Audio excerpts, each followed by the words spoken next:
The deep dive में स्वागत है।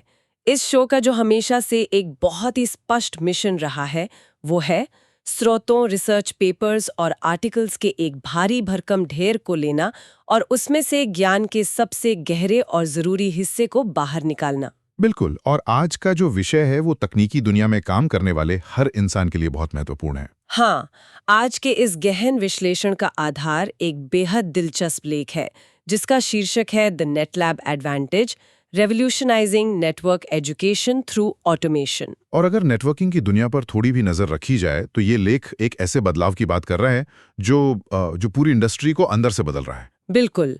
आज का हमारा मिशन यही समझना है कि कैसे ऑटोमेशन इस पुरानी और थकाऊ प्रक्रिया को बदल रहा है और क्यों जो परंपरागत नेटवर्क लैब्स हुआ करती थी उनकी जगह अब नेट लैब ले रहा है। सही कहा। ये लेख केवल किसी एक नए सॉफ्टवेयर के बारे में बात नहीं करता। अब ये तकनीकी शिक्षा और नेटवर्किंग के क्षेत्र में आ रहे एक बहुत बड़े पैराडाइम शिफ्ट की ओर इशारा करता है। एक पैराडाइम शिफ्ट, हाँ। और इस बदलाव को समझने के लिए सबसे पहले तो उस दर्द को समझना होगा जो इस इंडस्ट्री के हर नेटवर्क पेशेवर ने कभी ना कभी महसूस किया ही है। दर्द तो है, इसमें कोई शक नहीं है। एक ऐसे दृश्य की कल्पना करना कोई बहुत मुश्किल काम नहीं है जहां कोई इंसान किसी ठंडे सर्वर रूम में या लैब में घंटों बैठकर राउटर्स और स्विच सेट कर रहा है। अनगिनत केबल्स को एक डिवाइस से दूसरे डिवाइस तक जोड़ा जा रहा है। हाँ, और कमांड लाइन इंटरफेस यानी CLI पर लगातार कमांड टाइप किए जा रहे हैं। घंटों की इस भारी मेहनत के बाद जब अंततः सिस्टम को टेस्ट करने का समय आता है तो पता चलता है कि किसी एक छोटी सी टाइपिंग की गलती ने सब बर्बाद कर दिया। बिल्कुल, किसी एक गलत पोर्ट में लगे केबल ने पूरी मेहनत पर पानी फेर दिया। स्क्रीन पर कोई पिंग नहीं आ रहा है, सिस्टम काम नहीं कर रहा है। ये एक ऐसा अनुभव है जिससे लगभग हर नेटवर्क इंजीनियर गुजरा है। मेरा मतलब है, मैंने खुद शुरुआत में बहुत झेला है। और समस्या सिर्फ ये नहीं है कि इसमें समय लगता है ना? नहीं, असली समस्या तो ये है कि यह स्थिति सीखने की प्रक्रिया को पूरी तरह से पटरी से उतार देती है। पारंपरिक नेटवर्क लैब्स का पूरा ढांचा ही कुछ इस तरह का होता है कि वहां किसी भी नए प्रयोग की कीमत बहुत बड़ी होती है। और वो कीमत समय के रूप में चुकानी पड़ती है। बिल्कुल।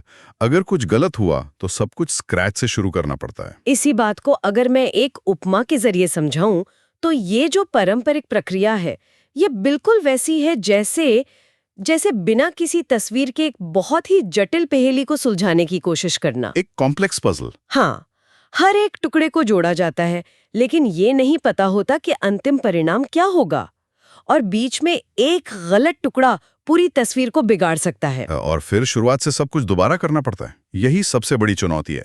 आज का जो हमारा स्रोत है वो बहुत स्पष्ट रूप से बताता है कि इन पुरानी लैब्स में नेटवर्क टोपोलॉजी का पूरा सेटअप मैनुअल रूप से करना पड़ता है। हर एक केबल, हर एक डिवाइस को हाथों से अपनी जगह पे लगाना। हाँ, और जब भी किसी नई कॉन्फ़िगरेशन को टेस्ट करना होता है तो वो पूरा सेटअप बार बार स्क्रैच से बनाना पड़ता है, जिसमें बहुत समय लगता है। और जहां इतना अधिक मैनुअल काम शामिल हो वहां ह्यूमन एरर या इंसानी गलती की जो संभावना है वो बहुत ज्यादा बढ़ जाती है। स्वाभाविक सी बात है, कोई इंसान मशीन तो है नहीं। सही बात है। हर बार जब वही केबल लगाई जाती हैं या वही कमांड्स टाइप किए जाते तो थकान या बस ध्यान भटकने के कारण गलती होना बहुत आम बात है। बिल्कुल। और यहीं पर एक बहुत बड़ी मनोवैज्ञानिक बाधा भी आती है।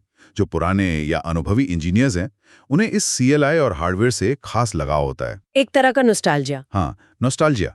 उन्हें लगता है कि जब तक हाथ से केबल ना लगाई जाए तब तक असली नेटवर्किंग नहीं होती। लेकिन ये जिद नए छात्रों के लिए एक बहुत बड़ी रुकावट बन जाती है। जो छात्र CCNA या CCNP जैसे सर्टिफिकेशंस की तैयारी करें उनके लिए ये बहुत निराशाजनक है।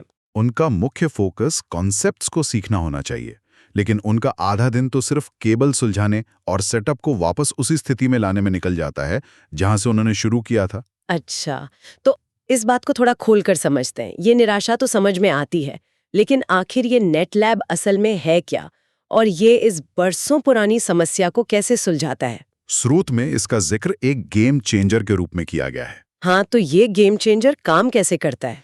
देखिए, नेटलैब मुख्य रूप से इंफ्रास्ट्रक्चर एज कोड या IAC अप्रोच का उपयोग करता है। ये एक ऐसा तकनीकी बदलाव है जो लैब सेटअप करने की पूरी मैनुअल प्रक्रिया को ही ऑटोमेट कर देता है। जहां पहले फिजिकल हार्डवेयर और तारों का जाल होता था, वहां अब ये सारा इंफ्रास्ट्रक्चर कोड की कुछ लाइनों के माध्यम से तैयार होता है। बिल्कुल। कोड के माध्यम से इसे प्रबंधित किया जाता है। लेकिन इंफ्रास्ट्रक्चर इस कोड को अगर थोड़ा और सरल किया जाए, क्योंकि जो लोग प्योर नेटवर्किंग बैकग्राउंड से हैं, उनके लिए ये कोड शब्द थोड़ा डरावना हो सकता है। हाँ, नेटवर्किंग वालों को अक्सर प्रोग्रामिंग से थोड़ा डर लगता है। मैं इसे एक बहुत ही साधारण उदाहरण से समझाता हूँ। बताइए। मान लीजिए किसी को एक बहुत ही शानदार खाना खाना है। पारंपरिक लैब बिल्कुल वैसी ही है जैसे खुद किचन में जाना, सब्जियां काटना, मसाले मिलाना और खाना पकाना, जिसमें बहुत मेहनत है और समय भी बहुत लगता है। और अगर नमक ज्यादा हो गया तो पूरी डिश खराब हो जाती है। दूसरी तरफ इंफ्रास्ट्रक्चर एज कोड एक बहुत अच्छे रेस्टोरेंट में जाने जैसा है। अच्छा। वहां सिर्फ एक मेन्यू कार्ड पर अपनी पसंद लिखकर देनी होती है। ये मेन्यू कार्ड ही वो कोड है, और पीछे बैठा शेफ यानी नेटलैब का जो ऑटोमेशन इंजन है, वो बिल्कुल वैसी ही डिश 100% सटीकता के साथ हर बार तैयार करके दे देता है। ये बहुत ही सटीक उदाहरण है, और इस पूरी प्रक्रिया में स्रोत ने YAML स्क्रिप्ट्स का जिक्र किया है। YAML, हाँ। तो ये YAML स्क्रिप्ट्स उस रेस्टोरेंट के मेन्यू कार्ड की तरह है। क्या ये कोई बहुत जटिल प्रोग्रामिंग भाषा है जिसे सीखने के लिए पहले सॉफ्टवेयर डेवलपर बनना पड़ेगा? नहीं, बिल्कुल नहीं। और ये एक बहुत बड़ी गलतफहमी है इंडस्ट्री में। YAML असल में एक डेटा सीरियलाइजेशन लैंग्वेज है जो इंसानों के पढ़ने के लिए बहुत आसान बनाई गई है। मतलब ये C++ या पाइथन जैसी कोई जटिल प्रोग्रामिंग भाषा नहीं है? नहीं, ये सिर्फ एक चेकलिस्ट की तरह है। इसमें केवल ये लिखना होता है कि मुझे 2 राउटर्स चाहिए, उनके बीच एक कनेक्शन चाहिए और उन पर ये IP एड्रेस होना चाहिए, बस। और नेटलैब इस आसान सी YAML फाइल को पढ़ता है और कुछ ही मिनटों में पूरी तरह से कॉन्फ़िगर की गई लैब तैयार कर देता है। एकदम सही। लेख में समय के निवेश की जो तुलना की गई है, वो वाकई हैरान करने वाली है। पारंपरिक लैब्स में, खासकर जब कॉम्प्लेक्स टोपोलॉजी की बात आती है, तो सेटअप में पूरा दिन या कई घंटे लग जाते थे। और नेटलैब के साथ इन YAML आधारित स्क्रिप्ट्स का उपयोग करके वही घंटों का काम कुछ ही मिनटों में हो जाता है। समय की ये बचत बहुत महत्वपूर्ण है। लेकिन यहाँ जो बात सबसे ज्यादा दिलचस्प है, वो है इस ऑटोमेशन का सटीकता पर पड़ने वाला प्रभाव। हाँ, एक्यूरेसी। जब सेटअप कोड के जरिए होता है, तो वो हर बार बिल्कुल सटीक होता है। तकनीकी भाषा में इसे रिप्रोड्यूसिबिलिटी कहते हैं। रिप्रोड्यूसिबिलिटी, जिसका मतलब है एक ही लैब को बिना किसी बदलाव या गलती के बार-बार तैयार कर पाना। पारंपरिक लैब्स में बार-बार सेटअप करने से गलतियां होती थीं। होती ही हैं। लेकिन नेटलैब की दोबारा इस्तेमाल होने वाली जो कॉन्फ़िगरेशन फाइल्स हैं, वो ये सुनिश्चित करती हैं कि हर बार लैब का सेटअप बिल्कुल एक जैसा हो। ये निरंतर सीखने और ट्रबल शूटिंग के लिए बहुत महत्वपूर्ण है। जब लैब का वातावरण हर बार स्थिर रहता है, तो किसी भी नेटवर्क समस्या को ढूंढना बहुत आसान हो जाता है। ये स्पष्ट रहता है कि जो समस्या आ रही है, वो किसी नए कॉन्फ़िगरेशन की वजह से है, न कि किसी ढीले केबल की वजह से। तो इस सब का असल मतलब क्या है? अगर हम हार्डवेयर की सीमाओं की बात करें, तो स्रोत एक बहुत ही महत्वपूर्ण सवाल उठाता है। लेकिन यहाँ एक और सवाल पूछना जरूरी है। बिल्कुल, पूछिए। कई जो अनुभवी इंजीनियर्स हैं, उनका मानना है कि सिमुलेशन पर सीखी गई चीजें असल दुनिया के हार्डवेयर पर 100% काम नहीं करती। उनका तर्क होता है कि जब तक असली राउटर की केबल अपने हाथ से नहीं लगाई जाती, तब तक उस दबाव का अनुभव नहीं होता। ये एक बहुत ही जायज सवाल है और इंडस्ट्री में इस पर अक्सर बहस होती है। तो क्या नेटलैब और सिमुलेशन इस हैंड्स ऑन अनुभव की कमी को पूरा कर पाते हैं? देखिए, ये सच है कि फिजिकल केबलिंग का अपना एक अलग अनुभव है, लेकिन आज की जो आधुनिक एंटरप्राइज नेटवर्किंग की सच्चाई है वो कुछ और है। वो कैसे? पारंपरिक लैब्स महंगे फिजिकल हार्डवेयर पर निर्भर होती हैं, जो अक्सर सीखने वालों को केवल एक ही वेंडर, मान लीजिए सिर्फ सिस्को के उपकरणों तक सीमित कर देती हैं।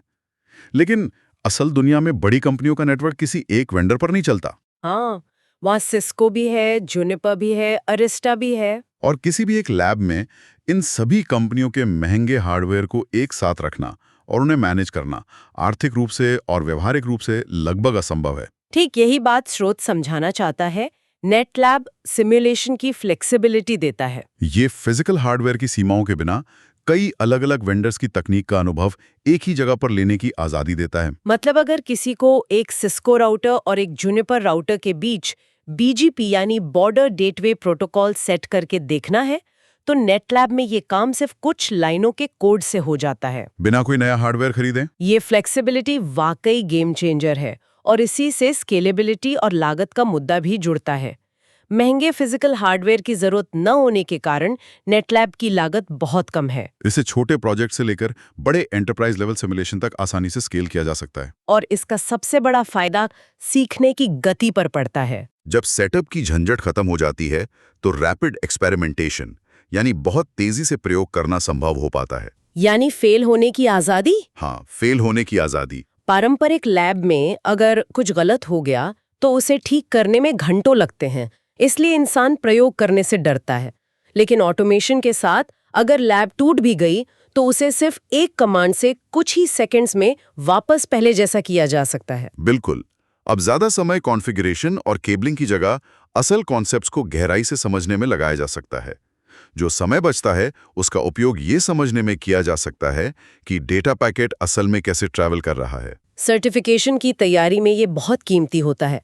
अब यहाँ पर बात सच में बहुत दिलचस्प हो जाती है। स्रोत के अनुसार नेटलैब सिर्फ एक टूल नहीं है, बल्कि करियर के लिए एक बहुत बड़ा निवेश है। जी, लेख में इसे हिडन आरओआई कहा गया है, हिडन रिटर्न ऑन इन्वेस्टमेंट। यह उन सभी प्रोफेशनल्स के लिए एक बहुत बड़ी बात है जो अपने करियर को तेज गति देना चाहते हैं। इस हिडन आरओआई को समझना बहुत जरूरी है। ये सिर्फ पैसे बचाने के बारे में नहीं है, ये करियर को एक अलग ही स्तर पर ले जाने के बारे में है। सबसे पहला फायदा तो तेज सर्टिफिकेशन ही है। बिल्कुल। जब लैब सेटअप में कम समय लगता है तो पढ़ाई और प्रैक्टिस के लिए ज्यादा समय मिलता है। और हैंड्स ऑन प्रैक्टिस का वॉल्यूम भी तो बढ़ जाता है। पहले जहाँ एक दिन में मुश्किल से 1 या 2 टोपोलॉजी टेस्ट की जा सकती थी, वहाँ अब ऑटोमेशन की वजह से कम समय में 10 अलग-अलग सिनारियो प्रैक्टिस किए जा सकते हैं। प्रैक्टिस की ये मात्रा किसी भी व्यक्ति की विशेषज्ञता को बहुत तेजी से बढ़ाती है। इसके अलावा जो सबसे बड़ा हिडन यानी छिपा हुआ फायदा है, वह है नए स्किल्स का स्वाभाविक विकास। जब कोई नेटलैब जैसे प्लेटफॉर्म का लगातार उपयोग करता है तो वो केवल राउटिंग और स्विचिंग नहीं सीख रहा होता। वो बिना किसी अतिरिक्त कोर्स के स्वाभाविक रूप से ऑटोमेशन और डेवऑप्स के सिद्धांतों से परिचित हो जाता है। उसे समझ आ जाता है कि कोड के जरिए नेटवर्क को कैसे कंट्रोल किया जाता है। और यही वो बिंदु है जहां जॉब रेडीनेस की बात आती है। अक्सर नेटवर्किंग और साइबर सिक्योरिटी रोल्स में थ्योरी पढ़ने और असल दुनिया में काम करने के बीच एक बहुत बड़ी खाई होती है। इंटरव्यू में किताबी बातें तो बता दी जाती हैं, लेकिन जब पहला दिन होता है और प्रोडक्शन नेटवर्क सामने आता है तो सब कुछ बहुत अलग लगता है, इंसान घबरा जाता है। नेटलैब जैसी ऑटोमेटेड लैब्स इस दूरी को काफी हद तक कम कर देती हैं, क्योंकि आज की असल दुनिया में काम करने का तरीका भी ऑटोमेशन की तरफ ही जा रहा है। इसलिए जो कौशल इन आधुनिक लैब्स में विकसित होते हैं वे सीधे नौकरी की वास्तविक चुनौतियों से मेल खाते हैं। उम्मीदवार नौकरी के लिए ज्यादा तैयार होते हैं। अगर हम इस पूरी बात को एक बड़ी तस्वीर से जोड़ें तो ये समझना होगा कि आईटी इंडस्ट्री आज किस मोड़ पर खड़ी है। इंडस्ट्री में एक बहुत बड़ा कन्वर्जेंस हो रहा है।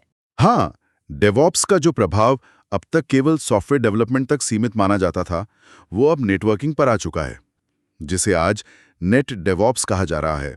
और इसी वजह से ऑटोमेशन स्किल्स की मांग बहुत तेजी से बढ़ रही है। लेख स्पष्ट करता है कि जैसे जैसे कंपनियां क्लाउड की ओर बढ़ रही हैं, इंफ्रास्ट्रक्चर का स्वरूप बदल रहा है। अब बड़े बड़े सर्वर रूम्स की जगह क्लाउड ने ले ली है। यह एक बहुत ही महत्वपूर्ण सवाल उठाता है। जब इंफ्रास्ट्रक्चर ही क्लाउड पर चला गया है तो उसे मैनेज करने का तरीका भी तो क्लाउड रेडी होना चाहिए। क्लाउड आधारित लैब्स को बनाना और मैनेज करना अब किसी रेज्यूमे पर सिर्फ एक अच्छी बात नहीं है, बल्कि यह एक अनिवार्य स्किल बन गया है। रोजगार के बाजार में प्रतिस्पर्धा बहुत कड़ी है।